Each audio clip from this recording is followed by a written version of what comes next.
Europe 1. Le journal de 6 heures sur Europe 1. Romain Neuquet. Bonjour Romain. Bonjour à tous. Un nouveau rassemblement à haut risque. Après Sainte-Soline dans les Deux-Sèvres, c'est dans le Tarn que plusieurs centaines de personnes sont attendues ce week-end. Une mobilisation contre un projet d'autoroute entre Castres et Toulouse. L'A69 doit traverser ces deux villes, reliées pour l'instant par une nationale.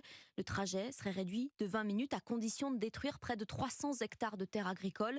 Un projet qui pourrait faire naître une contestation extrêmement violente d'après le ministère de l'Intérieur. Le correspondant d'Europe 1 en Occitanie, Benjamin Péter, a rencontré les militants mobilisés. Un week-end avec 2000 personnes ou plus, etc. C'est quand même, nous, d'habitude, on est 300, 400, donc ça change la donne. Laurent Prost n'en revient pas. Ça fait des mois qu'avec le collectif La Voix est libre, il se bat contre ce projet qu'il juge délirant. Lui espère pouvoir démontrer qu'une manifestation comme celle-ci peut bien se passer. Mieux ça se passera, plus on sera content. On n'organise pas notre manifestation en fonction de Sainte-Soline. On a bien sûr cette épée de Damoclès sur la tête.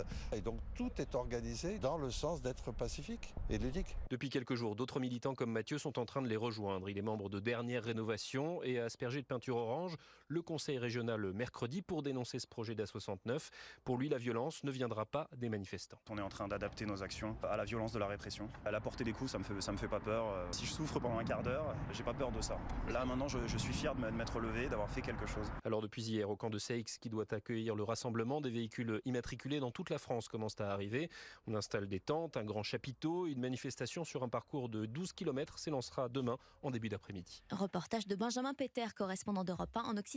Ne pas revivre les débordements de Sainte-Soline, c'est la priorité des autorités. Demain, la manifestation occitane sera encadrée par les forces de l'ordre, dispositif pensé par le préfet du Tarn, François-Xavier Loche.